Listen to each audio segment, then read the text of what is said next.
हरि ओम। ओम नमो भगवते वासुदेवाय। SPYSS NYC Malayalam online വിഭാഗം വളരെ വിജയകരമായി നടത്തിക്കൊണ്ടിരിക്കുന്ന ശ്രീമൻ നാരായണീയ പഠനയാത്ര വടക്കൻ ജില്ലകൾ കടന്ന് മധ്യ കേരളത്തിൽ സ്ഥിതി ചെയ്യുന്നതും കേരളത്തിലെ സാംസ്കാരിക തലസ്ഥാനം എന്നറിയപ്പെടുന്നതും ശ്രീ ശക്തൻ തമ്പുരാന്റെ തട്ടകവും വിശ്വപ്രസിദ്ധമായ തൃശ്ശൂർ പൂരം കൊണ്ടാടുന്നതും ഈ ഭൂമിയിലെ തന്നെ ശ്രീ വൈകുണ്ഠം എന്നറിയപ്പെടുന്ന ഗുരുവായൂരിലെ ശ്രീകൃഷ്ണ ക്ഷേത്രം നിലകൊള്ളുന്നതും അങ്ങനെ വിശേഷണങ്ങൾ നിരവധി ആയിട്ടുള്ള നമ്മുടെ സ്വന്തം തൃശ്ശൂർ ജില്ലയിലാണ് എത്തിയിരിക്കുന്നത്. ഇന്നത്തെ നമ്മുടെ പഠനയാത്രയിൽ പങ്കുചേരുന്ന എല്ലാ പ്രിയ യോഗബന്ധുക്കളെയും സമിതിയുടെ പേരിലും ഞങ്ങളുടെ തൃശ്ശൂർ ടീമിന്റെ പേരിലും സാദരപൂർവ്വം സ്വാഗതം ചെയ്തുകൊള്ളുന്നു. തൃശ്ശൂരിനെ പറ്റി രണ്ട് വാക്ക്. തൃശ്ശൂർ നഗരത്തിന്റെ പരിധിയിൽ സ്ഥിതി ചെയ്യുന്നതും വളരെയധികം പ്രാധാന്യം അർഹിക്കുന്നതുമായി 3 മഹാക്ഷേത്രങ്ങളാണുള്ളത്. അതിലൊന്ന് ശ്രീ വടക്കുംനാഥൻ ശിവക്ഷേത്രം, 2 പാറമേക്കാവ് ഭഗവതി ക്ഷേത്രം, 3 തിരുവമ്പാടി ഉണ്ണിക്കണ്ണന്റെ ക്ഷേത്രം. ഈ 3 ക്ഷേത്രങ്ങളും തൃശ്ശൂർ പൂരത്തിൽ വലിയ തോതിലുള്ള പങ്ക് വഹിക്കുന്നുണ്ട്. എല്ലാ വർഷം തോറും മേടമാസത്തിൽ ശ്രീ വടക്കുംനാഥന്റെ സന്നിധിയിൽ ആഘോഷിക്കുന്ന തൃശ്ശൂർ പൂരം ഏകദേശം 36 മണിക്കൂർ നീണ്ടു നിൽക്കുന്ന ഒരു വിശ്വമഹാപ്രതിഭാസം തന്നെയാണ്. ഏകദേശം 16ഓളം ഗജവീരന്മാരെ നെറ്റിപ്പട്ടം, ആലവട്ടം, വെഞ്ചാമരം എന്നിവ അണിയിച്ച് എഴുന്നള്ളിച്ചു നിർത്തി തായമ്പകം, ചെണ്ടമേള, ഇലഞ്ഞിത്തറമേളം എന്നീ വാദ്യങ്ങളുടെ അകമ്പടിയോട് കൂടിയുള്ള കാഴ്ച പാറമേക്കാവ് ക്ഷേത്രവും തിരുവമ്പാടി ക്ഷേത്രവും മത്സരിച്ച് നടത്തുന്ന വർണ്ണ ശബളമായ കുടമാറ്റം എന്നീ കാഴ്ചകൾ സമാനതകളില്ലാത്തതും എത്ര കണ്ടാലും മതി വരാത്തതുമായിട്ടുള്ള ഒരു അത്ഭുത ദൃശ്യം തന്നെയാണ്. പിന്നെ പ്രത്യക്ഷമായി തിളങ്ങിക്കൊണ്ടിരിക്കുന്ന ബ്രഹ്മതത്വം ദർശിക്കുവാൻ സാധിക്കുന്നത് ഈ കലിയുഗത്തിലെ ഭക്തജനങ്ങളുടെ ഒരു മഹാഭാഗ്യമാണെന്ന് ശ്രീ മേൽപ്പത്തൂർ നാരായണ ഭട്ടതിരി തന്നെ നാരായണീയത്തിൽ വിശേഷിപ്പിച്ച സാക്ഷാൽ ശ്രീ ഗുരുവായൂരപ്പൻ വസിക്കുന്ന ഇടവും ശ്രീമൻ നാരായണീയ രചനയിലൂടെ തൻ്റെ മഹാരോഗം തീർത്തും മാറ്റിക്കൊടുത്ത് ശ്രീകൃഷ്ണ ഭഗവാൻ മേൽപ്പത്തൂരിനെ അനുഗ്രഹിച്ച ഗുരുവായൂർ എന്ന സ്ഥലവും തൃശ്ശൂർ ജില്ലയിൽ സ്ഥിതി ചെയ്യുന്നു. ഗുരുവായൂരിൽ തന്നെയുള്ള മമ്മിയൂർ ശ്രീ മഹാദേവ ക്ഷേത്രവും കൊടുങ്ങല്ലൂരിൽ സ്ഥിതി ചെയ്യുന്ന മഹാകാളി ക്ഷേത്രവും വലിയ തോതിൽ ഭക്തരെ ആകർഷിക്കുന്ന ഒന്നാണ്. കർക്കിടക മാസത്തിൽ തൃശ്ശൂരിലെ നാലമ്പല യാത്ര നടത്തുന്നത് ഐശ്വര്യവും അഭിവൃദ്ധിയും പ്രദാനം ചെയ്യുമെന്ന ഒരു വിശ്വാസം നിലനിൽപ്പുണ്ട്. ഒരേ ദിവസം ഈ 4 അമ്പലങ്ങൾ, അതായത് തൃപ്രയാർ ശ്രീരാമക്ഷേത്രം, ഇരിങ്ങാലക്കുടയിലെ കൂടൽ മാണിക്യ ഭരതക്ഷേത്രം, തിരുമൂഴിക്കുളത്തെ ലക്ഷ്മണ ക്ഷേത്രം, പിന്നെ പയ്യൻമലിലെ ശത്രുഘ്ന ക്ഷേത്രം എന്നിവ ദർശിക്കാൻ സാധിക്കുന്നത് ഒരു മഹാഭാഗ്യമായി കരുതുന്നു. അടുത്തത് തിരുവില്ലോമലയുടെ ഐവർ മഠത്തെക്കുറിച്ചൊരു വാക്ക്. ഹൈന്ദവരുടെ സംസ്കാര കർമ്മങ്ങൾ ചെയ്യുന്ന ഒരു പുണ്യസ്ഥലമാണിത്. പഞ്ചപാണ്ഡവന്മാർ സ്വർഗാരോഹണത്തിന് മുൻപേ ഇവിടെ വന്ന് പുണ്യാത്മാക്കൾക്ക് കർമ്മങ്ങൾ ചെയ്തതിൻ്റെ അടിസ്ഥാനത്തിലാണത്രേ ഈ സ്ഥലത്തിന് ഐവർ മഠം എന്ന പേര് ലഭിച്ചതെന്നാണ് ഐതിഹ്യം. അടുത്തതായി തൃശ്ശൂർ നഗരത്തിൽ നമ്മുടെ ആത്മീയ ഗുരുവായ ശ്രീ ശങ്കരാചാര്യരുടെ ശിഷ്യന്മാരിൽ ഒരാളായ ശ്രീ ഹസ്തമലാകാചാര്യ സ്ഥാപിച്ചതെന്ന് വിശ്വസിക്കപ്പെടുന്ന വടക്കേ മഠം അഥവാ ബ്രഹ്മസ്വ മഠം നൂറ്റാണ്ടുകളായി ഗുരുകുല സമ്പ്രദായത്തിൽ വേദങ്ങൾ പഠിപ്പിക്കുന്ന കേരളത്തിലെ ഒരേ ഒരു കേന്ദ്രമായി പ്രവർത്തിച്ചു കൊണ്ടിരിക്കുന്നു. ആദ്യം ഋഗ്വേദമായിരുന്നു പഠിപ്പിച്ചിരുന്നതെങ്കിലും അടുത്തു വെച്ച് ബാക്കിയുള്ള വേദങ്ങളും ഇവിടുത്തെ പാഠ്യപദ്ധതിയിൽ ഉൾപ്പെടുത്തിയിട്ടുണ്ടെന്ന് അറിയുന്നു. യശശരീരനായ മഹാകവി വള്ളത്തോൾ നാരായണ മേനോന്റെ അശ്രാന്ത പരിശ്രമത്താൽ രൂപം കൊണ്ടതും ഇപ്പോൾ ഡീംഡ് യൂണിവേഴ്സിറ്റി ആയി പ്രഖ്യാപിക്കാൻ ഇരിക്കുന്നതുമായ കേരള കലാമണ്ഡലം തൃശ്ശൂർ ജില്ലയിലാണ്. കഥകളി നൃത്തം, കഥകളി സംഗീതം, മോഹിനിയാട്ടം, കുച്ചിപ്പുടി, കൂടിയാട്ടം, തുള്ളൽ എന്നീ നൃത്തകലകളിലും ചെണ്ട, മദ്ദളം, മിഴാവ്, മൃദംഗം എന്നീ വാദ്യോപകരണങ്ങളിലും പഠനം നൽകുന്ന ഈ സ്ഥാപനം നിരവധി പ്രതിഭകളെ സൃഷ്ടിച്ചിട്ടുണ്ട്. കൂടാതെ സാംസ്കാരിക മേഖലയിൽ കേരള ലളിതകലാ അക്കാദമി, കേരള സാഹിത്യ അക്കാദമി, കേരള സംഗീത നാടക അക്കാദമി എന്നീ സ്ഥാപനങ്ങൾ തൃശ്ശൂരിൽ സ്ഥിതി ചെയ്യുന്നു. പിന്നെ പ്രകൃതി രമണീയമായ ആതിരപ്പള്ളി വെള്ളച്ചാട്ടം, നമ്മുടെ ഇന്ത്യയിലെ തന്നെ നയാഗര ഫോൾസ് എന്നറിയുന്ന ഈ വെള്ളച്ചാട്ടം തൃശ്ശൂർ ജില്ലയിലെ ചാലക്കുടിയിലാണ്. ഇത്രയും പറഞ്ഞുകൊണ്ട് നമുക്ക് ഇന്നത്തെ ഈ പഠനത്തിലേക്ക് കടക്കാം. ഇന്നിവിടെ പഠനം ചെയ്യാൻ പോകുന്നത് ദശകം 71 കേശീവധവും വ്യോമാസുരവധവുമാണ്. ആകെ 10 ശ്ലോകങ്ങളാണ് ഈ ദശകത്തിലുള്ളത്. ധ്യാന ശ്ലോകം ചൊല്ലുന്നത് ദീപ്ത അക്കയും ദീത്യ അക്കയുമാണ്. ഇതിനായി രണ്ടുപേരെയും സാദരം ക്ഷണിച്ചുകൊള്ളുന്നു. ഹരി ഓം. ഹരി ഓം. അഗജാനന പദ്മാർക്കം ഗജാനനം മഹർനിശം അനേകദന്തം ഭക്താനാം ഏകദന്തമുപാസ്മഹേ. ശ്രീ മഹാഗണപതേ നമഃ.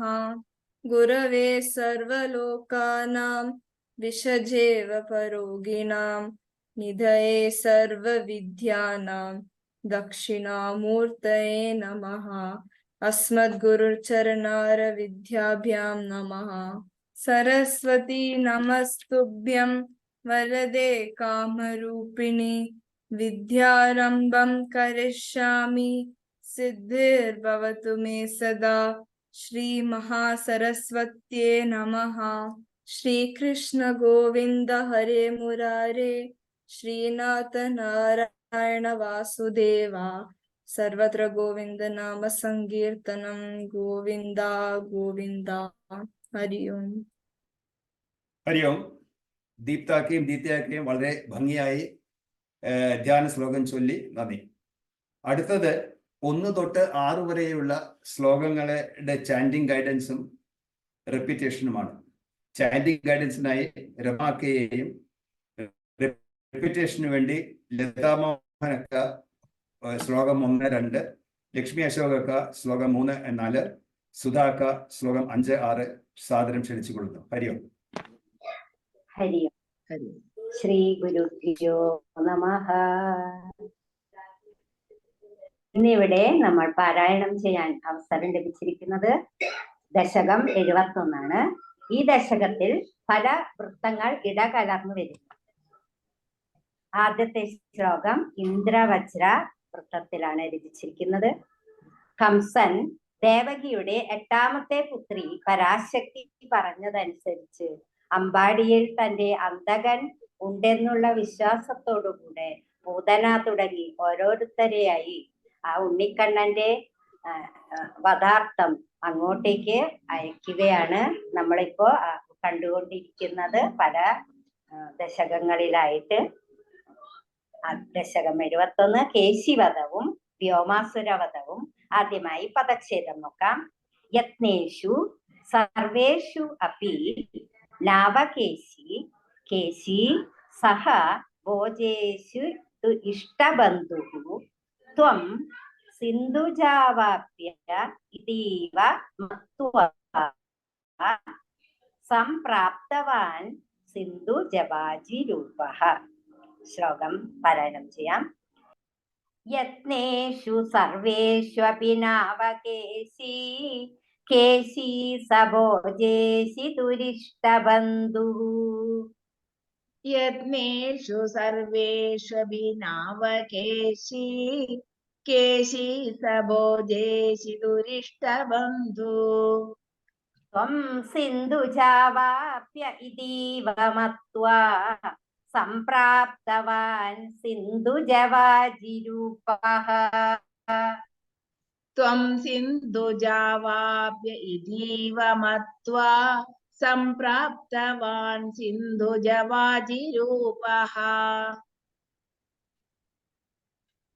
यत्नेषु सर्वेष्वपि नावकेशी केशी सबोजेषि तुरिष्टबन्धुः त्वं सिन्धुजावाप्य इतीव मत्वा सम्प्राप्तवान् सिन्धुजवाजिरूपः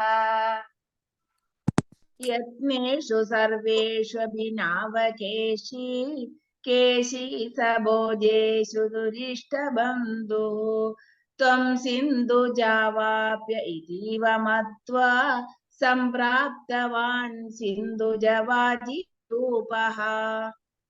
ശ്ലോകം 2 പദച്ഛേദം നോക്കാം.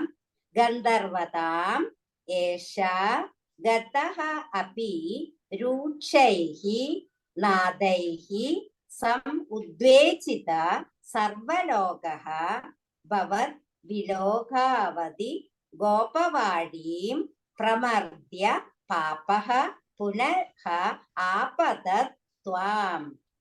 ഗന്ധർവതാമേശ ഗതോപിരൂക്ഷൈഃ നാദൈഃ സമുദ്വേചിത സർവലോകഃ.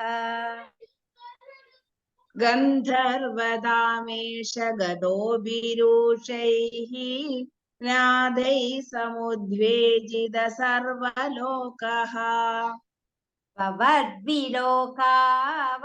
ഗോപവാടീം പ്രമർദ്യ പാപ പുനരാപതത്വാം.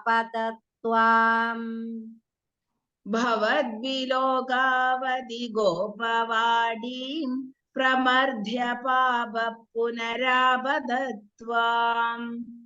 ഗന്ധർവതാമേശ ഗതോഭിരൂക്ഷൈഃ നാദൈഃ സമുദ്വേജിത സർവലോകഃ ഭവദ്വിലോകാവതി ഗോപവാടീം പ്രമർദ്യ പാപ പുനരാപതത്വാം. गन्धर्वदामेश गतोभिरूषैः नादैः समुद्वेजित सर्वलोकः भवद्विलोकावधि गोपवाडीं प्रमर्द्य पाप पुनरापदत्वाम्. ശ്ലോകം 3 പദച്ഛേദം. താർഷ്യ അർപ്പിതാംഗ്രേഃ തവ താർഷ്യ ഏഷ ചിക്ഷേപ വക്ഷഃ ഭുവി നാമപദം ഭൃഗോഃ പദാഘാതകഥാം നിശമ്യ സ്വേന അപി ശക്യം തദ് ഇതി ഇവ മോഹാത്. താർഷ്യാർപ്പിതാംഗ്രേസ്തവ താർഷ്യ ഏഷ तार्क्ष्यापितां तार्क्ष्य एषः ചിക്ഷേപ വക്ഷോ ഭുവി നാമപാദം. चिक्षेप वक्षो भुवि नामपादम्. ഭൃഗോപദാഘാതകഥാം നിശമ്യ भृगोपदाघाद कथां निशम्य സ്വേനാപി ശക്യം തദ് ഇതി ഇവ മോഹാത്. स्वेनापि शक्यं तद् इति इव मोहात्. താർഷ്യാർപ്പിതാംഗ്രേസ്തവ താർഷ്യ ഏഷ ചിക്ഷേപ വക്ഷോ ഭുവി നാമപാദം ഭൃഗോപദാഘാതകഥാം നിശമ്യ സ്വേനാപി ശക്യം ഇവ മോഹാത്. तार्क्ष्यापिताङ्घ्रे स्तव तार्क्ष्य एषः चिक्षेप वक्षो भुवि नामपादम्. भृगोपदाघाद कथां निशम्य स्वेनापि च शक्यं तदीव मोहात्. ശ്ലോകം 4 പദച്ഛേദം നോക്കാം. പ്രവഞ്ചയൻ അസ്യ ഖുരാഞ്ചലം ദ്രാക് അമും ച ശിക്ഷേപിത ദൂരദൂരം സമ്മൂർച്ഛിതഃ അപി ഹ്യ ഇതി മൂർച്ഛിതേന ക്രോധോഷ്മണാ കാതിതും ആദൃതസ്ത്വാം പ്രപഞ്ചയന്നസ്യ പുരാഞ്ജലം ദ്രാക് അമും ച ശിക്ഷേപിത ദൂരദൂരം जयन्नस्य घुराञ्जलं द्राक् अमुं च दिक्षेपित दूरदूरम् സമ്മൂർച്ഛിതോ ബിഹ്യതിമൂർച്ഛിതേന ക്രോധോഷ്മണാ ഖാദിതുമാദ്രുതസ്ത്വാം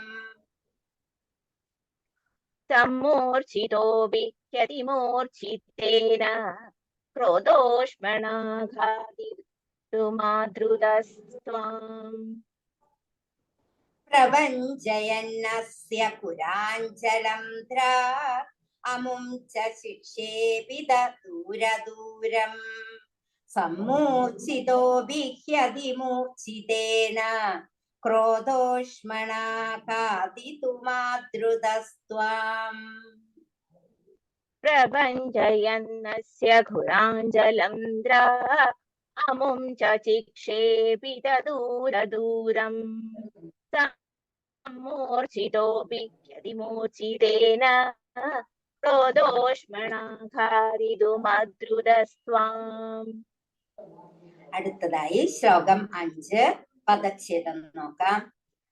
ത്വം ബാഹദണ്ഡേ കൃതദീഹി ച ബാഹാദണ്ഡം ന്യതാഹ തസ്യ മുഖേ തദാനീം തദ്വൃദ്ധിഃ ഉദ്ധശ്വസനഃ ഗതാസുഃ സപ്തീഭവൻ അപി അയം ഐക്യമാഗാത്.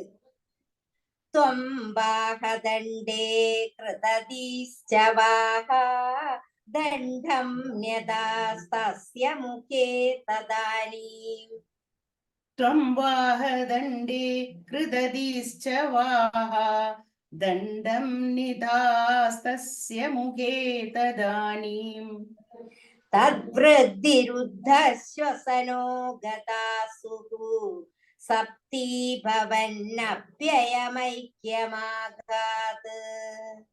तद्वृद्धिरुद्धश्वसनो गतासुः सप्तीभवन्नप्ययमैक्यमागात्. ത്വം ബാഹദണ്ഡേ കൃതദീശ്ച ബാഹദണ്ഡം ന്യതാസ്തസ്യ മുഖേ തദാനീം തദ്വൃദ്ധിരുദ്ധശ്വസനോ ഗതാസുഃ സപ്തീഭവന്നപ്യയമൈക്യമാഗാത്. त्वं वाहदण्डे कृतदीश्च वाह दण्डं निधास्तस्य मुखे तदानीं तद्वृद्धिरुद्धश्वसनो गतासुः सप्तीभवन्नप्ययमैक्यमागात्. അടുത്തതായി ശ്ലോകം 6 ആലംബമാത്രേണ പശോഹോ സുരാണാം പ്രസാദകേ നൂത്ന ഇവ അശ്വമേധേ കൃതേ ത്വയാ ഹർഷവശാത് സുരേന്ദ്രാഃ ത്വാം തുഷ്ടുവുഃ കേശവ നാമധേയം.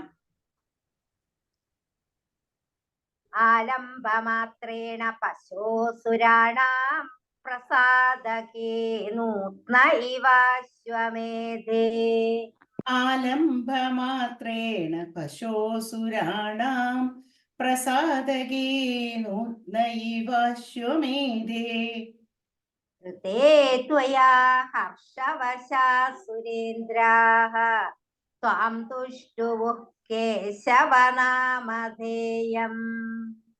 ഹൃദേ ത്വയാ ഹർഷവശാത് സുരേന്ദ്രാഃ ത്വാം തുഷ്ടുവുഃ കേശവനാമധേയം. ആലംബമാത്രേണ പശോസുരാണാം प्रसादके नूत्नैवाश्वमेधे कृते त्वया हर्षवशात् सुरेन्द्राः त्वां तुष्टुवुः केशव नामधेयम् आलम्भमात्रेण पशुसुराणां प्रसादकेनोत्न इवाश्वमेधे कृते त्वया हर्षवशात् सुरेन्द्राः त्वां तुष्टुवुः केशव नामधेयम् ഹരി ഓം. 1 തൊട്ട് 6 വരെയുള്ള ശ്ലോകങ്ങൾ ചൊല്ലിക്കൊടുത്ത രമാക്കയും ശ്ലോകങ്ങൾ ആവർത്തിച്ച ലതാമോഹനക്കയും ലക്ഷ്മി അശോകക്കയും സുധ അക്കയും അവരവരുടെ പങ്ക് മനോഹരമായി നിർവഹിച്ചിരിക്കുകയാണ്. അടുത്തതായി 7 തൊട്ട് 10 വരെയുള്ള ശ്ലോകങ്ങളുടെ ചാൻഡിങ് ഗൈഡൻസിനായി ഗീതാ പിഷാരം അക്കയെയും റെപ്പിറ്റേഷന് വേണ്ടി നിമ ബാബു ഒക്കെയും സാദരം ക്ഷണിച്ചുകൊള്ളുന്നു. ഹരിയോ. 7-ാമത്തെ ശ്ലോകം പദച്ഛേദം നോക്കാം. കംസായ തേ ശൗരി സുദത്വം ഉക്ത്വാ തം തത് വദോത്കം പ്രതിരുദ്ധ്യ വാചാ പ്രാപ്തേന കേശി ക്ഷപണാ അവസാനെ ശ്രീനാരദേന ത്വം അഭിഷ്ടുതഃ അഭൂഹു. कंसायते शौरिसुतत्वमुक्त्वा तं तद्वधोत्कं प्रतिरुध्य वाचा कंसायते शौरि सुदत्वमुक्त्वा तं तद्वदोर्कं प्रतिरुध्य वाचा प्राप्तेन केशि क्षपणावसाने श्रीनारदेन त्वमभीष्टुतो भूः. प्राप्तेन केशि क्षपणावसाने श्रीनारदेन त्वमभिष्टुतो भूः. कंसायते शौरिसुतत्वमुक्त्वा तं तद्वधोत्कं प्रतिरुध्य वाचा प्राप्तेन केशि क्षपणावसाने श्रीनारदेन त्वमभिष्टुतो भूः. कंसायते शौरि सुदत्वमुक्त्वा तं तद्वदोत्कं प्रतिरुध्य वाचा प्राप्तेन केशि क्षपणावसाने श्रीनारदेन त्वमभिष्टुतो भूः. ഇനി 8-ാമത്തെ ശ്ലോകത്തിന്റെ പദച്ഛേദം നോക്കാം. കഥാ അപി ഗോപൈഹി സഹ കാനനാന്തെ നിലായന ക്രീഡന ലോലുപം ത്വാം മയ ആത്മജഃ പ്രാപ ദുരന്തമായഃ വ്യോമ അഭിതഃ വ്യോമ ചര ഉപരോധി.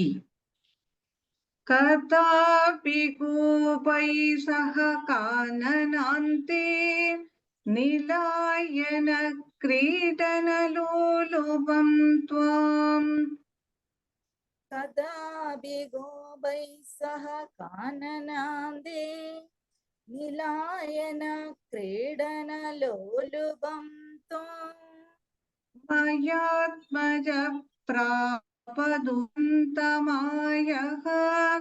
വ്യോമാഭിതോ വ്യോമചരോ പരോതി. मयात्मजा प्रापदुरन्तमायः व्योमाभिदो व्योमचरो परोधि.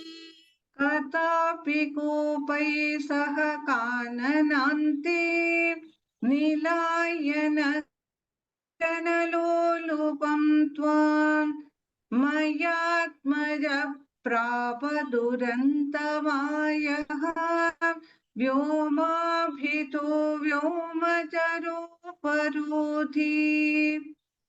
कदाभिगोपैः सह काननादे नीलायन क्रीडनलोलुपं त्वं मयात्मज प्रापदुरन्तमायः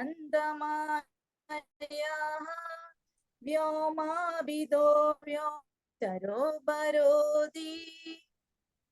ഇനി 9ാമത്തെ ശ്ലോകം പദച്ഛേദം. സഹ ചോരപാലയിത വല്ലവേഷു ചോരായിതഃ ഗോപ ശിശൂൻ പശൂൻ ച ഗുഹാസു കൃത്വാ പിതധേ ശിലാഭിഃ ത്വയാ ച ബുദ്ധ്വാ പരിമർദിതഃ അഭൂത്. സ ചോരപാലായിതവല്ലവേഷു ചോരായിതോ ഗോപശിശൂൻ പശൂൻച സചോരപാലായിതവല്ലവേഷു ചോരായിതോ ഗോപശിശൂൻ പശൂംശ്ച ഗുഹാസു കൃത്വാ പിതധേ ശിലാഭിഃ ത്വയാ ച ബുദ്ധ്വാ പരിമർദിതോ ഭൂത്. ഗുഹാസു കൃത്വാ പിതധേ ശിലാഭിഃ ത്വയാ ച ബുദ്ധോ പരിമർദിതോ ഭൂത്. സ ചോരപാലായിതവല്ലവേഷു ചോരായിതോ ഗോപശിശൂൻ പശൂംശ്ച ഗുഹാസു കൃത്വാ പിതധേ ശിലാഭിഃ ത്വയാ ച ബുദ്ധ്വാ പരിമർദിതോ ഭൂത്. സചോരപാലായിതവല്ലവേഷു ചോരായിതോ ഗോപശിശൂൻ പശൂംശ്ച ഗുഹാസു കൃത്വാ പിതധേ ശിലാഭിഃ ത്വയാ ച ബുദ്ധ്വാ പരിമർദിതോ ഭൂത്. ഇനി 10ാമത്തെ ശ്ലോകം. ഏവം വിതൈഃ ച അദ്ഭുത കേളിഭേദൈഃ ആനന്ദമൂർച്ഛാം അതുലാം വ്രജസ്യ പദേ പദേ നൂതനയൻ അസീമാം പരാത്മരൂപിൻ പവനേശ പായാഹ. ഏവം വിതൈശ്ചാത് തദ്ഭുതൽക്കേളിഭേദൈഃ ആനന്ദമൂർച്ഛാമതുലാം വ്രജസ്യ. ഏവം വിദേശാദ്ഭുത കേളിഭേദൈഃ ആനന്ദമൂർച്ഛാ മധുലാം വ്രജസ്യ പദേ പദേ നൂതനയന്നസീമാം പരാത്മരൂപിൻ പവനേശ പായാഹ. പദേ പദേ നൂതനയന്നസീമാം പരാത്മരൂപിൻ പവനേശ പായാഹ. ഏവം വിധൈശ്ചാതദ്ഭുതകേളിഭേദൈഃ ആനന്ദമൂർച്ഛാമതുലാം വ്രജസ്യ പദേ പദേ നൂതനയന്നസീമാം പരാത്മരൂപിൻ പവനേശ പായാഹ. ഏവം വിദേശാദ്ഭുത കേളിഭേദൈഃ ആനന്ദമൂർച്ഛാ മധുലാം വ്രജസ്യ പദേ പദേ നൂതനയന്നസീമാം പരാത്മരൂപിൻ പവനേശ പായാഹ. ഹരി ഓം. ഹരി ഓം. ശ്ലോകങ്ങൾ 7 തൊട്ട് 10 വരെയുള്ള ശ്ലോകങ്ങളുടെ ചാൻഡിങ് ഗൈഡൻസ് നിർവഹിച്ച ഗീത പിഷാരമ്മക്കയും ബാബുവൊക്കെയും വളരെ ഭംഗിയായി തന്നെ അവരുടെ ദൗത്യം കൈകാര്യം ചെയ്തിരിക്കുകയാണ്. അടുത്തത് 1 തൊട്ട് 10 വരെയുള്ള 10 ശ്ലോകങ്ങളുടെയും എക്സ്പ്ലനേഷൻ പറയാനായി ജ്യോതിയൊക്കെയെ സാദരം ക്ഷണിച്ചു കൊടുക്കുന്നു. ഹരി ഓം. ഹരി ഓം. ഓം നമോ ഭഗവതേ വാസുദേവായ. ഇന്ന് നമ്മൾ ദശകം 71 കേശിവധവും വ്യോമാസുര വധവുമാണ് നോക്കാനായിട്ട് പോകുന്നത്. തൃശ്ശൂർ ഡിസ്ട്രിക്റ്റിൻ്റെ ഒരു പ്രത്യേക എപ്പിസോഡാണെന്ന് നമ്മൾ ചെയ്തുകൊണ്ടിരിക്കുന്നത്. വടക്കുന്നാഥൻ്റെ മണ്ണിൽ ഈ തൃശ്ശൂർ ജില്ലക്കാരിയായിട്ട് ജനിക്കാൻ പറ്റിയതും ഇവിടുത്തെ സാംസ്കാരികത എല്ലാം അനുഭവിച്ചറിയാൻ കഴിഞ്ഞതും ഏറ്റവും വലിയ ഒരു ഈശ്വരാനുഗ്രഹമായിട്ട് കാണുന്നു. ഇതെന്നും ഇതുപോലെ തന്നെ നിലനിർത്തി തരണേ, മരണം വരെയും ഇതുപോലെ തന്നെ നിലനിർത്തി തരണേ എന്ന് മഹാദേവനോട് അപേക്ഷിക്കുകയും ചെയ്യുകയാണ്. ദശകം 71 നമ്മൾ കാണുന്നത് ഇത്രയും കാലം ഭഗവാൻ വൃന്ദാവനത്തിലെ ലീലകൾ ചെയ്തിട്ടുണ്ടായിരുന്നതാണ് നമ്മൾ കണ്ടിട്ടുണ്ടായിരുന്നത്. അപ്പോൾ ആ വൃന്ദാവനത്തിലെ ലീലകളെല്ലാം അവസാനിപ്പിച്ചിട്ട് മധുരയിലേക്ക് വരാൻ ഭഗവാന് സമയമായി കഴിഞ്ഞു.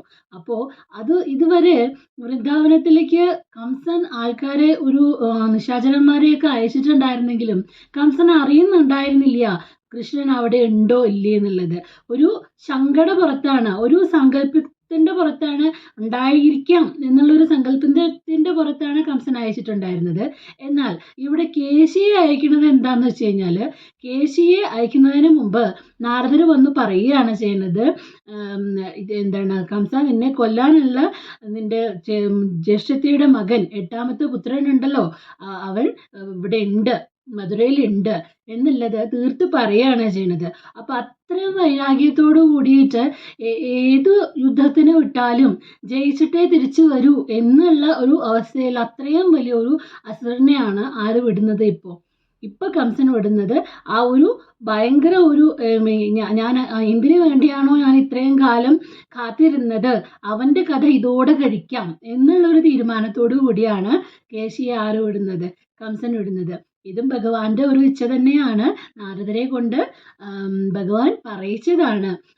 കംസന്റെ ഒരു മുന്നറിയിപ്പ് നൽകിക്കോളൂ കംസ, ഞാൻ അങ്ങോട്ട് നാരദരോട് പറഞ്ഞിരിക്കുകയാണ്, നാരദരെ കംസൻ ഒരു മുന്നറിയിപ്പ് നൽകിക്കോളൂ, ഞാൻ അങ്ങോട്ട് ചെല്ലാണ്. ഇവിടുത്തെ വൃന്ദാവനത്തിലെ ലീലകളെല്ലാം കഴിഞ്ഞ് മധുരയിലേക്ക് വരാൻ സമയമായി, കംസവധത്തിന് സമയമായി എന്നുള്ളത് ഒന്ന് അറിയിച്ചോളൂ എന്ന് പറഞ്ഞതുകൊണ്ട് നാരദര് കംസനെ അറിയിച്ചതാണ്. ഇനി നമുക്ക് 1ാമത്തെ ശ്ലോകം നോക്കാം. 1ാമത്തെ ശ്ലോകത്തിൽ പറയാണ്, സർവേഷു അഭിയജ്ഞേഷു, ഏത് പ്രവൃത്തി ഏറ്റെടുത്താലും അത് ജയിപ്പിക്കുന്നവൻ നാവകേശി, അങ്ങനെയുള്ളവനാണ് ആര്? കേശി. ഭോജേഷിതു ഇഷ്ടബന്ധു, കംസന്റെ ഭോജരാജാവാണ് ആര്? കംസൻ എന്ന് പറയുന്നത്. കംസന്റെ ഇഷ്ടബന്ധു ആണ് സകേശി.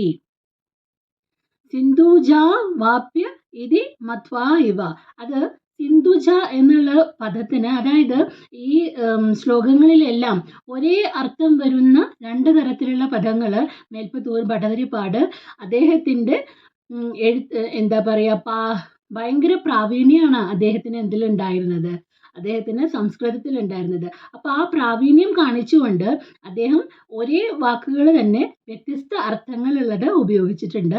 അതാണ് ഇവിടെ സിന്ധുജ എന്നുള്ള വാക്ക്. സിന്ധുജം എന്ന് പറഞ്ഞു കഴിഞ്ഞാൽ സമുദ്രത്തിൽ നിന്ന് ഉണ്ടായത് എന്ന് അർത്ഥമുണ്ട്. അതുപോലെ സിന്ധുജ, സിന്ധു പറഞ്ഞ രാജ്യത്തിൻ്റെ രാജാവായിരുന്നു, രാജാവല്ല, സിന്ധു പറഞ്ഞ രാജ്യത്തിൽ നിന്ന് വന്നതാണ് ആര്? കേശി പറയുന്ന അസുരൻ.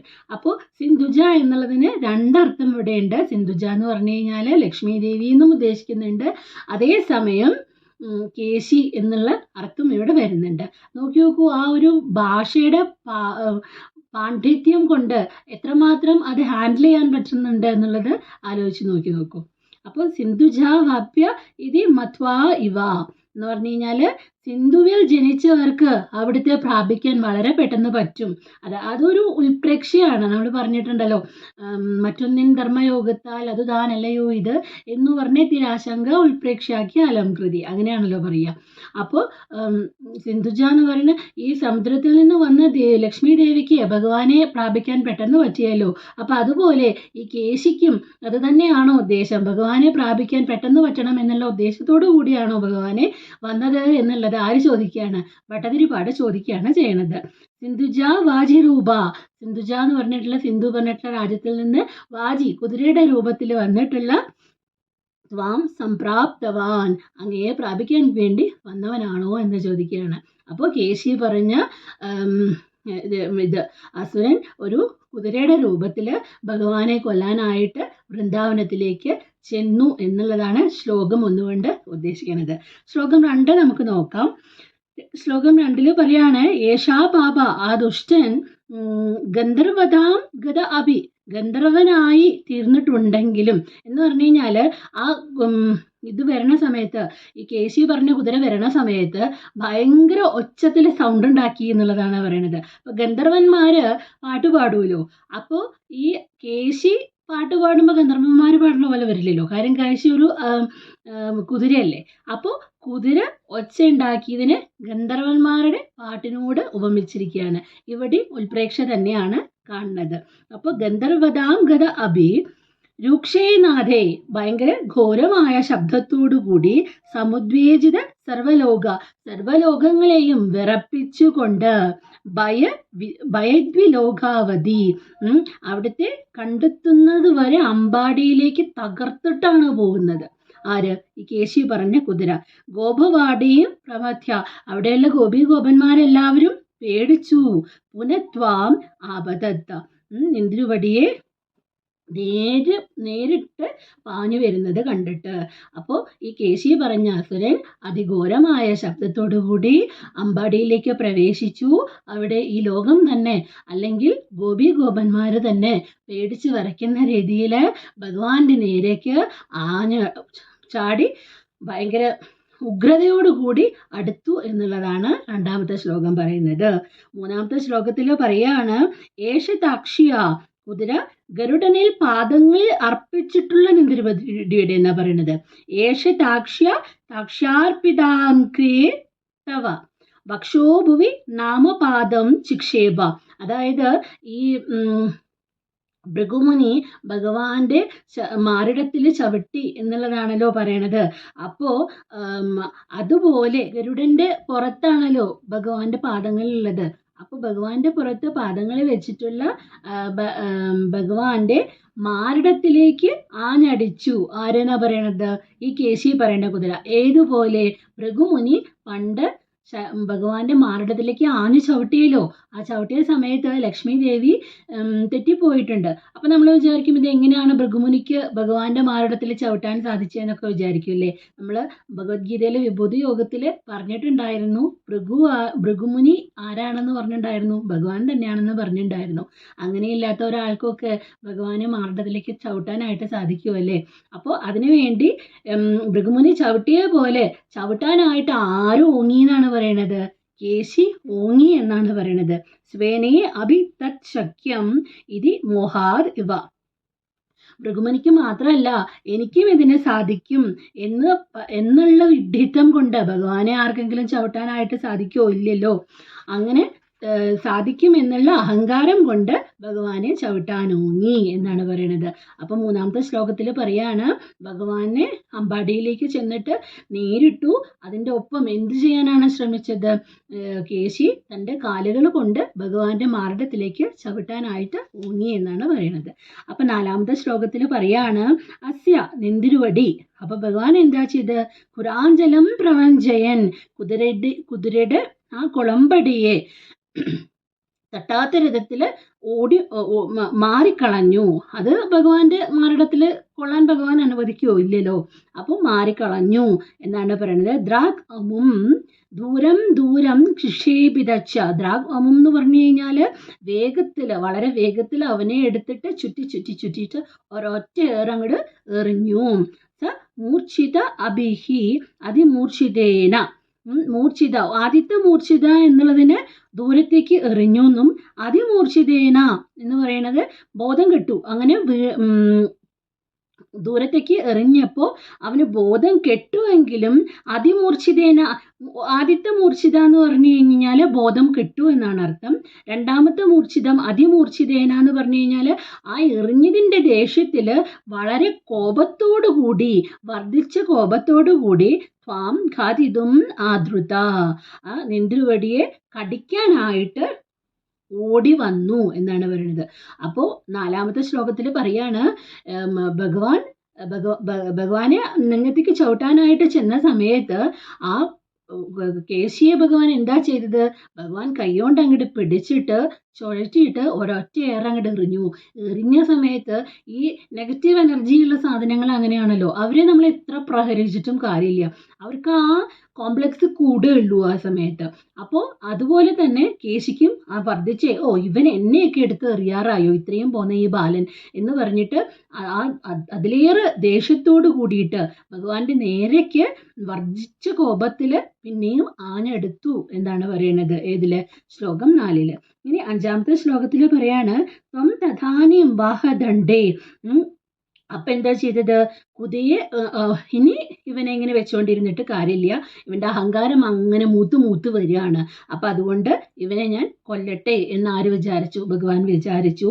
തസ്യ മുഖേ വാഹദണ്ഡം, നീണ്ട കയ്യ്, ഭഗവാന്റെ ആ നീണ്ട കയ്യ് എവിടെ കുതിരയുടെ വായിലേക്ക് അങ്ങോട്ട് കടത്തി എന്നാണ് പറയണത്. അതായത് നല്ല ചുട്ടുപഴുത്ത ചട്ടുകം ഒരാളുടെ വായിലേക്ക് ഇട്ട് കഴിഞ്ഞാൽ എങ്ങനെയാണ്, ആ ഒരു ഇതിനോടാണ് ഉപമിച്ചിരിക്കുന്നത്. അപ്പൊ അവിടെ നോക്കി നോക്കൂ, വാഹദണ്ഡം, ആദ്യത്തെ വാഹദണ്ഡേ എന്നാണ് പറയുന്നത്, രണ്ടാമത്തെ വാഹദണ്ഡം. ഈ ശ്ലോകങ്ങളിലൊക്കെ ഈ ഉൾപ്രേക്ഷ ഉണ്ട് കേട്ടോ. പിന്നെ തദ്രുദ്ധി രുദ്ധ ശ്വസന, അങ്ങനെ അങ്ങോട്ട് വായിലേക്ക്, ഇപ്പം നമ്മുടെ വായിലേക്ക് എന്തെങ്കിലും ഒരു ചുട്ടുപഴുത്ത സാധനം ഇട്ട് കഴിഞ്ഞാൽ നമുക്ക് പിന്നെ ശ്വാസം കിട്ടുമോ? കിട്ടില്ലല്ലോ. അപ്പോൾ ഈ കുതിരയ്ക്കും അത് തന്നെയാണ് സംഭവിച്ചത്. അപ്പോൾ കുതിരയ്ക്ക് എന്ത് സംഭവിച്ചു? ഭഗവാന്റെ കൈ വായിലേക്ക് അങ്ങോട്ട് ചെന്നപ്പോൾ ശ്വാസം കിട്ടാതെ ആയിപ്പോയി. അപ്പം എന്താണ്? ഗദായു അഹം, ജീവൻ പോയ ആ കേശി എന്നാണ് പറയണത്. അങ്ങനെ വായിലേക്ക് അതങ്ങോട്ട് ചെന്നപ്പോൾ, ആ കൈ അങ്ങോട്ട് ഇറക്കിയപ്പോൾ ആ കേശിയുടെ ജീവൻ പോയി എന്നാണ് പറയണത്. അപ്പോൾ പറയാണ് സപ്തീഭവൻ അഭി, സപ്തീഭവൻ എന്നുള്ള പറയില്ലേ, എന്താ അവള് വരവുണ്ടായിരുന്നതേ, അങ്ങനെ ഒരു 7 തലയൊക്കെ പിടിച്ചിട്ട് വരണ പോലെ ഞാൻ ഇപ്പം അങ്ങോട്ട് കൊണ്ടുവരാ കൃഷ്ണനെ എന്നും പറഞ്ഞിട്ട് അങ്ങോട്ട് ചെല്ലണ പോലെയാണ് ആര് വന്നിട്ടുണ്ടായിരുന്നത്? കേശി വന്നിട്ടുണ്ടായിരുന്നത്. ഐക്യം ആഗതാത, അങ്ങനെ ഉണ്ടായിരുന്ന കേശിയെ അയാളെയും ആ കേശി പറഞ്ഞ കുതിരയും ഭഗവാന്റെ ഒപ്പം ചേർത്തില്ലേ എന്ന് ചോദിക്കുകയാണ് ആര്? മേൽപ്പത്തൂർ ഭട്ടതിരിപ്പാട്. അപ്പം നമുക്ക് ഒരു സംശയം ഉണ്ടാവും, ഇത് എന്തിനാണ് ഇപ്പോൾ കുറേ ദിവസങ്ങളായിട്ട് ഇങ്ങനെ കഥകൾ തന്നെയാണ് പറഞ്ഞുകൊണ്ടിരിക്കുന്നത് അല്ലേ? ഓരോരോ അസുരന്മാർ വരണു, ഭഗവാനെ ആക്രമിക്കണു, അപ്പോൾ ഭഗവാൻ അവർക്കും എന്ത് കൊടുക്കുന്നു? മോക്ഷം കൊടുക്കണു. ഇതന്നെയാണ് പറഞ്ഞുകൊണ്ടിരിക്കുന്നത്. എന്തിനാണ് ഇത്രയൊക്കെ കഥകൾ നമുക്ക് ഈ ഭാഗവതത്തിലൊക്കെ പറഞ്ഞു തരുന്നത്, മഹാഭാരതത്തിലൊക്കെ പറഞ്ഞു തരുന്നത് എന്നുള്ളത് നമുക്ക് സംശയം ഉണ്ടാവില്ലേ? അതായത് പണ്ടൊക്കെ വേദങ്ങൾ, പുരാണങ്ങൾ, ഇതിഹാസങ്ങൾ, ഉപനിഷത്തുകൾ ഒക്കെ ഉണ്ടായിരുന്നു. അപ്പോൾ ഈ വേദം എന്ന് പറയേണ്ടത് നമുക്ക് അറിയേണ്ടത്, അതാണ് വേദം എന്ന് പറയുന്നത്. വേദം എന്നുള്ളതിൻ്റെ അർത്ഥം അറിവ് എന്നുള്ളതാണ്. പക്ഷേ അൺഫോർച്ചുനേറ്റ്ലി അത് സംസ്കൃതത്തിലാണ് എഴുതി വെച്ചിരിക്കുന്നത്. അപ്പോൾ ആ ലാംഗ്വേജ് അറിയുന്ന ആൾക്കാർ വളരെ കുറവ് പേരേ ഉണ്ടായിരുന്നുള്ളൂ. അപ്പോൾ അതിനെ പാണ്ഡിത്യം ഇല്ലാത്തത് കൊണ്ട് വേദങ്ങൾ എന്തായി? വളരെ കുറച്ച് ആളുകളിലായിട്ട് ചുരുക്കപ്പെട്ടു. ഇനി ഉപനിഷത്തുകൾ എന്ന് പറഞ്ഞു കഴിഞ്ഞാൽ എന്താണ്? വേദങ്ങളിൽ നിന്ന് സംസ്കരിച്ചെടുത്തത് തന്നെയാണ്. അപ്പോൾ ഉപനിഷത്തുകൾ എന്താണ്? ഉപനിഷത്ത്, അങ്ങനെയാണത് പറയുക. അതായത് ഒരാളുടെ അടുത്ത് ഇരുന്നിട്ട് ഒരു ഗുരുവിൻ്റെ അടുത്ത് നിന്ന് പഠിക്കേണ്ടതാണ് എന്ത്? ഉപനിഷത്ത് എന്ന് പറഞ്ഞു കഴിഞ്ഞാൽ. അപ്പോൾ ഉപനിഷത്തും വളരെ കുറച്ച് പേർക്ക് പഠിക്കാനായിട്ട് സാധിച്ചുള്ളൂ. എന്നാൽ ഇതിഹാസങ്ങളും പുരാണങ്ങളും, ഇതിഹാസം എന്താണ്? അപ്പോൾ ഈ വേദങ്ങളെയും ഉപനിഷത്തുകളെയും ഫിൽട്ടർ ചെയ്ത് അതിനെ കഥാരൂപത്തിലാക്കിയിട്ട്, അപ്പോൾ നമ്മൾ LKG UKG ഒക്കെ പഠിക്കുന്ന കുട്ടികൾക്ക് നമ്മൾ കഥകളായിട്ട് പറഞ്ഞു കൊടുക്കില്ലേ? അപ്പോൾ സാധാരണ പണ്ടത്തെ സ്ത്രീകൾക്കൊന്നും ഈ വേദങ്ങളും ഉപനിഷത്തുകളും പഠിക്കാനുള്ള അവസരങ്ങൾ ഉണ്ടായിരുന്നില്ല. എന്നപോലെ ഈ ക്ഷൂദ്ര ജാതികൾക്ക് അങ്ങനെയൊന്നും ഉണ്ടായിരുന്നില്ല. അപ്പോൾ അവരെയെല്ലാം ഉദ്ദേശിച്ചിട്ട് ഇതിഹാസങ്ങളും പുരാണങ്ങളും ഉണ്ടായതാണ്. അപ്പോൾ ആ പുരാണങ്ങളും ഇതിഹാസങ്ങളും ഇന്ന് എല്ലാ രീതിയിലുള്ള ആൾക്കാർക്കും വളരെ പെട്ടെന്ന് വേദത്തിൻ്റെ അന്തസത്ത എന്താണെന്ന് ഉൾക്കൊള്ളാനായിട്ട് മനസ്സിലാക്കാനായിട്ട് വളരെ എളുപ്പം മനസ്സിലാക്കാൻ സാധിക്കണു എന്ന് മാത്രമാണ്. അപ്പോൾ ഇങ്ങനെ ഓരോ കഥകളിലൂടെ പറഞ്ഞു തരാണ് എല്ലാത്തിൻ്റെയും അൾട്ടിമേറ്റ് എന്ന് പറയുന്നത് ഈ പ്രകൃതിയിലുള്ള ശക്തി എന്ന് പറയുന്നത് നമ്മളുടെ ജീവൻ്റെ ഓരോ തുടിപ്പും എന്ന് പറയുന്നത് ഭഗവാനാണ് എന്നും ആ ഒരു സത്യം നമ്മൾ മനസ്സിലാക്കി സത്യത്തോടും ധർമ്മത്തോടും കൂടി ജീവിച്ച് ഈ നല്ലൊരു മനുഷ്യജന്മം നല്ലൊരു ഗതിയിലേക്ക് എത്തിക്കൂ എന്ന് പറയുകയാണ്. ഇപ്പോൾ പൊളിറ്റിക്സിലായിട്ട് പറയല്ല, ആ മോദിജി ഒരു കാരണക്കാരനാണ്. ത്രേതായുഗത്തിലുണ്ടായിരുന്ന ശ്രീരാമചന്ദ്രൻ്റെ ഒരു അയോധ്യ പറയണ ഒരു രാജ്യത്തെ വികസിപ്പിച്ചെടുത്ത് അവിടെ ഇന്ന് ആ ശ്രീരാമചന്ദ്രൻ്റെ പ്രതിമ വെച്ചിട്ടുണ്ട് എന്നുണ്ടെങ്കിൽ ആ സത്യത്തിനും ധർമ്മത്തിനും എത്രമാത്രം ശക്തിയാണെന്നുള്ളതൊന്ന് മനസ്സിലാക്കി നോക്കൂ. ശ്രീരാമചന്ദ്ര പ്രഭുവിനെ റോൾ മോഡലായിട്ട് നമ്മൾ ജീവിക്കണം എന്ന് ഒരു വ്യംഗ്യാർത്ഥം കൂടി ആ അയോധ്യയിലുള്ള ആ വിഗ്രഹ പ്രതിഷ്ഠയ്ക്കില്ലേ? ആ രാംലല്ല എന്നുകൊണ്ട് ഉദ്ദേശിക്കുന്നത് അദ്ദേഹത്തിനെ റോൾ മോഡലായി വേണം നമ്മൾ ജീവിക്കാൻ എന്നുള്ള ഒരു മറഞ്ഞിരിക്കുന്ന ഒരു സത്യം പോലും ഇല്ലേ? അത് കാണിച്ചു തരാനായി അത്രയും സത്യസന്ധനായിട്ടുള്ള ഒരു വ്യക്തി തന്നെ വേണ്ടി വന്നു. ഇത്രയും കാലത്തെ പ്രധാനമന്ത്രിമാരും എല്ലാവരും കടന്നു പോന്നിട്ടുണ്ടെന്നുണ്ടെങ്കിലും ഭഗവാന്റെ പിതൃസ്ഥാനത്ത് നിന്നിട്ട് ആ കർമ്മം നിർവഹിക്കാനുള്ള ഭാഗ്യം മോദിജിക്കല്ലേ ഉണ്ടായത്. അപ്പോൾ നോക്കൂ, ആ സത്യവും ധർമ്മവും അനുഷ്ഠിക്കുമ്പോൾ അതിൻ്റേതായിട്ടുള്ള സക്സസ് ജീവിതത്തിൽ ഉണ്ടാവും എന്നുള്ളത് എടുത്ത് കാണിച്ചു തരുന്നത് തന്നെയാണ് ഇന്നും നടക്കുന്ന പല പ്രവൃത്തികളും. അപ്പോൾ അതിന് വേണ്ടിയിട്ടാണ് ഈ വക സ്റ്റോറികളൊക്കെ നമ്മൾ പറയണത്.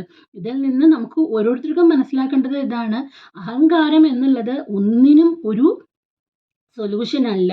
ദേഷ്യം, കോപം, ക്രോധം ഒന്നിനും ഒരു സൊല്യൂഷൻ അല്ല. എത്രത്തോളം നമ്മളുടെ ആത്മസത്ത മനസ്സിലാക്കിയിട്ട് നമ്മുടെ ജീവിതത്തിൽ വരണോ അവിടെ മാത്രമാണ് സക്സസ് എന്ന് പറയുന്നത്, വിജയം എന്ന് പറയുന്നത് ഉണ്ടാവുകയുള്ളൂ. അപ്പോൾ അതുകൊണ്ട് അത് നമ്മൾ ഉൾക്കൊണ്ട് ജീവിക്കൂ എന്നുള്ളത് തന്നെയാണ് ഈ ഭാഗവത ആയാലും ഭഗവത്ഗീത ആയാലും നാരായണീയ ആയാലും എല്ലാം അനുശാസിക്കുന്നത്. ഇനി നമുക്ക് 6ാമത്തെ ശ്ലോകത്തിലേക്ക് പോവാം. അപ്പോൾ 7ാമത്തെ ശ്ലോകത്തിൽ നാരദർ വന്നിരിക്കുകയാണ് ഭഗവാനെ സ്തുതിക്കാനായിട്ട്. അപ്പോൾ അവിടെ പറയാണ്, തേ ശൗരി സുധത്വം കംസായ ഉക്ത്വ. വസുദേവരുടെ പുത്രനാണ് ആര്? ഈ വൃന്ദാവനത്തിലുള്ള ഭഗവാൻ കൃഷ്ണൻ എന്നുള്ളത് കംസനോട് പറഞ്ഞിട്ട് എന്താ ചെയ്തത്? തവദോക്തം തം വാച പ്രതിരുദ്ധ്യ. അതായത് ഈ കംസൻ ഇയാളെ കൊല്ലാനായിട്ട് ശ്രമിക്കുന്നുണ്ടായിരുന്നു വസുദേവരെ. അപ്പോൾ വസുദേവരെ കൊല്ലാൻ ശ്രമിക്കുന്ന സമയത്താണ് പറഞ്ഞത്, വസുദേവരെ കൊല്ലൊന്നും വേണ്ട, കൊന്നിട്ട് കാര്യമില്ല. കാര്യം എന്താണെന്ന് വെച്ചാൽ വസുദേവരുടെ മകൻ 8ാമത്തെ പുത്രൻ ഇവിടെ ഉണ്ട്. പിന്നെ ഇയാളെ കൊന്നിട്ട് എന്താണ് ഫലം എന്നുള്ളത് ചോദിച്ചത് ആരാണ്? നാരദരാണ് എന്നുള്ളതാണ് പറയുന്നത്. കേശി ക്ഷപണാവസേന. കേശിയെ കൊന്നതിന് ശേഷം പ്രാപ്തേന ശ്രീ നാരദേന ത്വം അഭിഷ്ടുത അഭൂഹു എന്നാണ് പറയുന്നത്. കേശിവധം കഴിഞ്ഞപ്പോഴേക്കും ഭഗവാനെ തൊഴാനായിട്ട്, കൃഷ്ണനെ തൊഴാനായിട്ട് നാരദരും അവിടെ എത്തിച്ചേർന്നു എന്നുള്ളതാണ് പറയുന്നത്. അപ്പോൾ നാരദർ കംസനോട് പോയി പറഞ്ഞിട്ടുണ്ടായിരുന്നു, എന്താ പറയുക, ഇയാളെ വസുദേവരെ ഒന്നും പോയിട്ട് കൊന്നിട്ട് ഒരു കാര്യമില്ല, നിന്നെ കൊല്ലാനുള്ള വസുദേവരുടെ മകൻ ഓൾറെഡി ഇവിടെ ഉണ്ട്, വൃന്ദാവനത്തിലുണ്ട്. അപ്പോൾ അവനെ കൊല്ലാനുള്ള വല്ല വഴികളൊക്കെ നോക്കിക്കോളൂ, അതല്ലാതെ വസുദേവരെ കൊന്നിട്ടൊന്നും കാര്യമില്ല എന്ന് പറഞ്ഞ നാരദര് ഭഗവാൻ കേശിയെ കൊന്നപ്പോഴേക്കും അവിടെ ഭഗവാനെ അപ്രിഷ്യേറ്റ് ചെയ്യാനായിട്ട് അല്ലെങ്കിൽ സ്തുതിക്കാനായിട്ട് വന്നു എന്നുള്ളതാണ് 7ാമത്തെ ശ്ലോകം പറയുന്നത്. അപ്പോൾ ആ 7ാമത്തെ ശ്ലോകത്തിന് ശേഷം പിന്നെ വേറൊരു അസുരനെ കൂടി, വ്യോമാസുരനെ കൂടി കൊന്നിട്ടുണ്ട്. അത് വേറൊരു കഥയാണ്. ഈ ചാപ്റ്ററിൽ വലിയ കഥയിലുള്ള സ്റ്റോറി ഒന്നും പറയാനില്ല. ഈ കേശിയും ഈ വ്യോമാസുരനെയും വധിച്ചു എന്നുള്ളത് മാത്രം തന്നെയാണ് ഈ ചാപ്റ്ററിൽ ഉദ്ദേശിക്കുന്നത്. പിന്നെയുള്ള താത്വികമായിട്ടുള്ള വശങ്ങൾ നമ്മൾ കുറച്ച് മുന്നേ പറഞ്ഞിട്ടുണ്ടായിരുന്നു. അപ്പോൾ അതാണ്. ഇനി വ്യോമാസുരനെ വധിക്കുകയാണ്. വ്യോമാസുരൻ എന്ന് പറയുന്നത് മയൻ എന്ന് പറയുന്ന ഒരു രാക്ഷസന്റെ മകനാണ്. അപ്പോൾ കഥാപി ദുരന്തമായ അതായത് വലിയ മായാവിയാണ് ആര്? മയൻ. അപ്പൊ ആ മയന്റെ മകനാണ് ആര്? വ്യോമാഭിത. വ്യോമൻ എന്നാണ് അവന്റെ പേര്. ദേവന്മാരുടെ ശത്രു തന്നെയാണ്. അസുരന്മാര് ദേവന്മാരുടെ ശത്രുക്കൾ തന്നെയാണല്ലോ. അപ്പൊ പിന്നെ എന്നിട്ട് എന്താ ഉണ്ടായത്? ഗോപേ സഹ കാനനാന്തി. വൈകുന്നേരം ഗോപന്മാരോടൊത്ത് ഭഗവാൻ കളിക്കാനായിട്ട് പോവുക അത് സാധാരണയാണ്. അപ്പോ ആ സ്ഥലത്തേക്ക് നിലായന ക്രീഡിത ലോലുപം ത്വാം പ്രാപ. നിന്ദ്രുവടിയുടെ അടുക്കല് ആരും വന്നു ചേർന്നു എന്നാണ് പറയണത്. ഈ വ്യോമാസുരനും വന്നു ചേർന്നു എന്നാണ് പറയണത്. 8ാമത്തെ ശ്ലോകം പറയാണ്, മയൻ എന്ന് പറയണ മായാവിയുടെ മകനാണ് വ്യോമൻ. വ്യോമാസുരൻ സ്വാഭാവികമായിട്ടും ദേവന്മാർക്ക് വളരെയധികം ബുദ്ധിമുട്ടുകൾ ഉണ്ടാക്കണ ഒരാളാണ്. അപ്പോൾ അയാൾ ഭഗവാന്റെ അടുത്തേക്ക് കളിക്കാൻ എന്നുള്ള വ്യാജേന വന്നു ചേർന്നു എന്നുള്ളതാണ് പറയണത്. അപ്പോൾ ഇതിൽ എങ്ങനെയാന്ന് വെച്ച് കഴിഞ്ഞാൽ ഗോപന്മാരിൽ ചിലർ നമ്മൾ കള്ളനും പോലീസും പോലെ കളിക്കില്ലേ, കുറച്ച് പേര് കള്ളന്മാരാവും, കുറച്ച് പേര് പോലീസാവും. അപ്പോൾ കള്ളന്മാർ കള്ളത്തരങ്ങൾ ചെയ്യുമ്പോൾ പോലീസുകാർ പോയിട്ട് പിടിക്കുക. അപ്പോൾ അങ്ങനത്തെ ഒരു കളിയാണ് കളിച്ചിട്ടുണ്ടായിരുന്നത്. അസുരന്മാർ പിന്നെ സ്വാഭാവികമായിട്ടും കള്ളന്മാരുടെ ഒപ്പം തന്നെയാണല്ലോ ചേരുക. അപ്പോൾ വ്യോമാസുരനും ആരുടെ ഒപ്പം പോയി ചേർന്നു? കള്ളന്മാരുടെ ഒപ്പം ചേർന്നു. അപ്പോൾ ഈ അസുരൻ്റെ ഉദ്ദേശം എന്താണ്? ഭഗവാനെ എങ്ങനെയെങ്കിലും ഉപദ്രവിക്കുക എന്നുള്ളത് തന്നെയാണ്. അപ്പോൾ ആ ഉപദ്രവിക്കാനായിട്ട് എന്താണ് അസുരൻ ചെയ്തത് എന്നുള്ളതാണ് ശ്ലോകം 9 പറയണത്. സചോര പാലാനിധായിത എന്ന് പറഞ്ഞു കഴിഞ്ഞാൽ വ്യോമാസുരൻ എന്തായി? കള്ളന്മാരും കാവൽപ്പക്കാരുമായ ഗോപന്മാരിൽ അവരുടെ ഒപ്പം ചേർന്നിട്ട് അവരെ എല്ലാവരും കൂടി എന്ത് ചെയ്തിട്ടുണ്ട്? അവരുടെ ഒപ്പം ഉണ്ടായിരുന്ന ഗോപ ശിശൂൻ പശുഞ്ച ഗുഹാസു കൃത്വാ ശിലാഭി പിതധേ എന്നാണ് പറയണത്. ഈ പശുക്കളെ, ഈ ഗോപന്മാരെ, കള്ളന്മാരായിട്ടുണ്ടായിരുന്ന കളിച്ചിട്ടുണ്ടായിരുന്ന ഗോപന്മാരുണ്ടല്ലോ, അവരുടെ ഒപ്പം ഉണ്ടായിരുന്ന ഗോപന്മാരെയും ആ കുട്ടികളെയും അവരുടെ ഒപ്പം ഉണ്ടായിരുന്ന പശുക്കിടാങ്ങളെ എല്ലാവരും കൂടിയിട്ട് എവിടെ കൊണ്ടടച്ചു? ഒരു ഗുഹയിൽ അങ്ങോട്ട് കൊണ്ടടച്ചു. അപ്പൊ ഭഗവാന് മനസ്സിലായി, ഭഗവാന് വന്നപ്പോൾ തന്നെ മനസ്സിലായി ഇവൻ കള്ളനാണ്, വ്യോമാസുരൻ ആണെന്നുള്ളത് മനസ്സിലായി. അപ്പോൾ ഭഗവാൻ ഭഗവാന് എന്താ ചെയ്തത്? ഇവരെ കൊണ്ടടച്ചപ്പോൾ ഭഗവാൻ തീരുമാനിച്ചു, ഇത് പിന്നെ വ്യോമാസുരൻ തന്നെയാണെന്നുള്ളത് തീരുമാനിച്ചു. അപ്പോൾ അത് തിരിച്ചറിഞ്ഞ ഭഗവാൻ പരിമർദ്ദിത അഭൂത, അവനെ വധിക്കുകയും ചെയ്തു എന്നാണ്. നമ്മൾ പൊതുവെ വർത്തമാനം പറയുമ്പോൾ തന്നെ പറയുമല്ലേ, നമ്മുടെ ജീവിതത്തിലും പല വ്യോമാസുരന്മാരും ഉണ്ടാവും. അപ്പോൾ ആ വ്യോമാസുരന്മാരെ എല്ലാം നമുക്ക് ജീവിതത്തിൽ നിന്ന് ഒഴിവാക്കാൻ സാധിക്കണം എന്നുണ്ടെന്നുണ്ടെങ്കിൽ അവിടെ എന്ത് വേണം? ഈ ആത്മീയത, ഈ ഭഗവത് ചൈതന്യം തന്നെ വേണം. ഒരുപാട് നെഗറ്റിവിറ്റി നമ്മുടെ ജീവിതത്തിൽ സംഭവിക്കുമ്പോൾ അവിടെ നമ്മളെ ബ്ലെസ്സിങ്ങിന് വരണത് ആരാണ്? ഭഗവാന്റെ ചൈതന്യം മാത്രമേ നമ്മുടെ കൂടെ ഉണ്ടാവുള്ളൂ എന്നുള്ളത് തന്നെയാണ് ഓരോ പ്രാവശ്യം അവസരം കിട്ടുമ്പോഴും ഇവിടെ പറഞ്ഞിട്ടുള്ളത്. അത് തന്നെയാണ് ഇതിലും പറയാനുള്ളത്. ഏതൊക്കെ വ്യോമാസുരന്മാർ നമ്മുടെ ജീവിതത്തിൽ വന്നിട്ടുണ്ടെന്നുണ്ടെങ്കിലും ഭഗവാന്റെ ആ ഒരു ശക്തിക്ക് മാത്രമാണ് നമ്മളെ അതിന്നൊക്കെ രക്ഷിക്കാനായിട്ട് സാധിക്കുകയുള്ളൂ. തീർച്ചയായിട്ടും അടിയുറച്ച വിശ്വാസം നമുക്ക് ഭഗവാനിൽ ഉണ്ടെന്നുണ്ടെങ്കിൽ ആ ഗുരുവായൂരപ്പൻ, ആ നാരായണസ്വാമി, ആ കൃഷ്ണൻ, അത് ഏത് രൂപത്തിലും ആയിക്കോട്ടെ, നമ്മളുടെ പ്രവർത്തികളും ധർമ്മവും തന്നെയാണ് സാക്ഷാത് ശ്രീ ഗുരുവായൂരപ്പൻ എന്ന് പറയുന്നത്. അത് നന്നുന്നുണ്ടെന്നുണ്ടെങ്കിൽ പിന്നെ ഭഗവാനെ പ്രത്യേകിച്ച് ഭജിക്കേണ്ട കാര്യമില്ല. അങ്ങനെയുള്ള മനസ്സുകളിൽ ഭഗവാൻ ഉണ്ടായിരിക്കും. സത്യവും ധർമ്മവും വെടിയാത്ത പുരുഷന്റെ ഒപ്പം ഉണ്ടാവുന്ന ശക്തിയെ തന്നെയാണ് നമ്മൾ പ്രപഞ്ചശക്തി അല്ലെങ്കിൽ ഗുരുവായൂരപ്പൻ ഏതെങ്കിലും ഒരു പേരിട്ടിട്ട് നമ്മൾ വിളിക്കുന്നത്. അപ്പോൾ സത്യധർമ്മത്തോട് കൂടിയിട്ട് ഈ നാടിനും നാട്ടുകാർക്കും എല്ലാവർക്കും ഉപകാരപ്രദമായ രീതിയിൽ ജീവിതം ജീവിച്ച് അവസാനിപ്പിക്കുക എന്നുള്ളത് തന്നെയായിരിക്കണം നമ്മൾ മനുഷ്യരുടെ ഏറ്റവും പ്രധാനമായിട്ടുള്ള ലക്ഷ്യം. ഇനി 10ാമത്തെ ശ്ലോകത്തിൽ പറയാണ്, ഏവം വിധേ ച അദ്ഭുത കേളി ഭേദേ. ഇങ്ങനെ പലതരത്തിലുള്ള കളികളും വിലാസങ്ങളും കൊണ്ട് വ്രജസ്യ അതുലാം അസീമാം ആനന്ദമൂർച്ച. വ്രജസ്യ എന്ന് പറഞ്ഞു കഴിഞ്ഞാൽ ഈ ഗോപന്മാർക്ക് ഓരോരോ സമയത്ത് ഓരോരോ തരത്തിലുള്ള ലീലകളാണ് ഭഗവാൻ ആടിയിട്ടുണ്ടായിരുന്നത് വൃന്ദാവനത്തിൽ. ഇങ്ങനെ ഓരോരോ തരത്തിലുള്ള ലീലകളെല്ലാം ആടിയിട്ട് വൃന്ദാവനവാസികളെ ഇത്രയും സന്തോഷിപ്പിച്ച ഭഗവാനെ പതേ പതേ നൂതനയൻ പരാത്മരൂപിൻ പവനേശ പായ എന്നാണ് പറയുന്നത്. പതേ പതേ നൂതനയ എന്ന് പറഞ്ഞു കഴിഞ്ഞാൽ ഓരോരോ സമയത്തും പുതിയ പുതിയ രീതിയിലുള്ള കളികൾ കളിച്ചിട്ടുണ്ടായിരുന്ന ഭഗവാനെ, അങ്ങനെ കളിക്കണ ഭഗവാന് എൻ്റെ ഈ അസുഖം മാറ്റിത്തരാൻ തന്നെയാണോ പാട്? അതിനൊരു പാടും ഇല്ല എന്നുള്ളത് എനിക്കറിയാം. പിന്നെ എന്താ പിന്നെയും മാറ്റി തരാത്തത് എന്നുള്ള ഒരു ക്വസ്റ്റ്യനോട് കൂടിയിട്ട് 71ാമത്തെ ദശകവും മേൽപ്പത്തൂർ ഭട്ടതിരിപ്പാട് ഭഗവാന് സമർപ്പിക്കുന്നതാണ് ഈ 71ാമത്തെ ദശകത്തിൽ. അതായത് വൃന്ദാവനത്തിലെ കളികളെല്ലാം കഴിഞ്ഞിട്ട് ഭഗവാൻ തിരിച്ച് മധുരയിലേക്ക് പോകുന്നതാണ്. ഇനി അടുത്ത ആഴ്ച നമുക്ക് അക്രൂരാഗമനം കാണാം. അക്രൂരാഗമനം മധുരയിലേക്ക് പോകാനുള്ള ആദ്യത്തെ കാൽവെപ്പാണ്. അപ്പോൾ ഇത്രയും നേരം ഈ വ്യാഖ്യാനം കേട്ടുകൊണ്ടിരുന്ന എല്ലാ SPYSSലത്തെ എല്ലാ ആൾക്കാർക്കും വളരെ സന്തോഷത്തോടെ നന്ദി പറയുകയാണ്. ഇനി നമുക്ക് കാണാം അടുത്ത ചൊവ്വാഴ്ച. ഹരിയുമക്ക വളരെ നന്നായി വിശദീകരണം ചെയ്ത ജ്യോതി അക്കയ്ക്ക് നന്ദി. അടുത്തതായി സാത്വിക് അണ്ണനെ ക്ഷണിച്ചുകൊള്ളുന്നു സമർപ്പണ ശ്ലോകം ചൊല്ലാനായി. ഹരിയും സാത്വിക് അണ്ണൻ. कायेन वाचा बुद्धेन वा बुद्ध्यात्मना वा प्रकृते स्वभाव करोमि यद्य सकलं परस्मै നാരായണായതി സമർപ്പയാമി. ഹരിയും. ഇതോടുകൂടി ഇന്നത്തെ തൃശ്ശൂർ ജില്ലയുടെ പഠനയാത്ര പൂർണ്ണമായിരിക്കുകയാണ്. ഇന്നിവിടെ ധ്യാന ശ്ലോകം ചൊല്ലിയ ദീപ്ത അക്കയ്ക്കും ദീപ്തി അക്കയ്ക്കും സമിതിയുടെ പേരിലും എൻ്റെ സ്വന്തം പേരിലും നന്ദി അറിയിച്ചു കൊള്ളുന്നു. അതേപോലെ ചാൻഡിങ് ഗൈഡൻസ് നിർവഹിച്ച രമാ അക്കയ്ക്കും ഗീതാ പിഷാരം അക്കയ്ക്കും ശ്ലോകങ്ങൾ ഭംഗിയായി ഏറ്റുചൊല്ലിയ ലതാ മോഹൻ അക്കയ്ക്കും ലക്ഷ്മി അശോക അക്ക, സുധ അക്ക, നിമ ബാബു അക്ക എന്നിവർക്കും സമിതിയുടെ പേരിലും എൻ്റെ സ്വന്തം പേരിലും നന്ദി പറഞ്ഞുകൊള്ളുന്നു. ശ്ലോകങ്ങളുടെ എക്സ്പ്ലനേഷൻ വളരെ വളരെ ഭംഗിയായി നിർവഹിച്ച ജ്യോതി അക്കയ്ക്കും സമിതിയുടെ പേരിലും എൻ്റെ പേരിലും നന്ദി പറഞ്ഞുകൊള്ളുന്നു. അതേപോലെ സമർപ്പണ ശ്ലോകം ചൊല്ലിയ സാത്വിക് അണ്ണനും നമ്മുടെ എല്ലാവരുടെയും പേരിൽ നന്ദി അറിയിക്കുകയാണ്.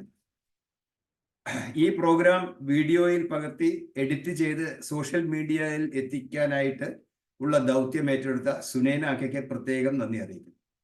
SPYSS മലയാള വിഭാഗത്തിന്റെ നെടുമുകളായ ഗോപണ്ണനും ജിൽജാക്കിയും തൃശ്ശൂർ ജില്ലയിലെ അംഗങ്ങളുടെ പേരിൽ പ്രത്യേകം നന്ദി അറിയിക്കുന്നു. അവസാനമായി ഏകദേശം 1.25 വർഷമായി ഈ നാരായണീയ അധ്യയനത്തെ അത്യധികം ആത്മാർത്ഥതയോടെ മുന്നോട്ട് വിജയകരമായി നയിക്കുന്ന ഇന്ദിരാദേവി അക്കയ്ക്ക് സമിതിയുടെ പേരിലും ഞങ്ങൾ തൃശ്ശൂർ ടീമിന്റെ പേരിലും പ്രത്യേകം നന്ദി അറിയിച്ചുകൊള്ളുന്നു. ഈ പഠനം ചെയ്യാൻ എനിക്ക് അവസരം തന്ന ഇന്ദിരാദേവി അക്കയോടും SPYSS ഭാരവാഹികളോടും എൻ്റെ അകൈതവമായ നന്ദി അറിയിക്കുന്നു. ഈ യാത്രയുടെ അടുത്ത സ്റ്റോപ്പ് എറണാകുളത്താണെന്നാണ് അറിയുന്നത്. എറണാകുളം ടീമിന് ഞങ്ങളുടെ അഭിവാദ്യങ്ങൾ അർപ്പിക്കുന്നതോടൊപ്പം എല്ലാ യോഗബന്ധുക്കൾക്കും തൃശ്ശൂർ ജില്ലയിലേക്ക് സ്വാഗതം നേർന്നുകൊണ്ട് ഞാൻ ഇവിടെ നിർത്തുന്നു. എല്ലാവർക്കും ശ്രീ ഗുരുവായൂരപ്പന്റെ അനുഗ്രഹവും ആശീർവാദങ്ങളും ലഭിക്കുമാറാകട്ടെ എന്ന് ആത്മാർത്ഥമായി പ്രാർത്ഥിച്ചുകൊണ്ട് നമുക്ക് ലോക കല്യാണ മന്ത്രത്തിലേക്ക് കടക്കാം. എല്ലാവർക്കും നട്ടെല്ല്, കഴുത്ത്, ശിരസ് നിവർന്നിരിക്കാം. കൈകൾ നമസ്കാര സ്ഥിതിയിൽ, കണ്ണുകൾ അടയ്ക്കാം. ഓം സർവേ ഭവന്തു സുഖിനഃ, സർവേ സന്തു നിരാമയ, സർവേ ഭദ്രാണി പശ്യന്തു, മാ കശ്ചിത് ദുഃഖഭാഗ് ഭവേത്.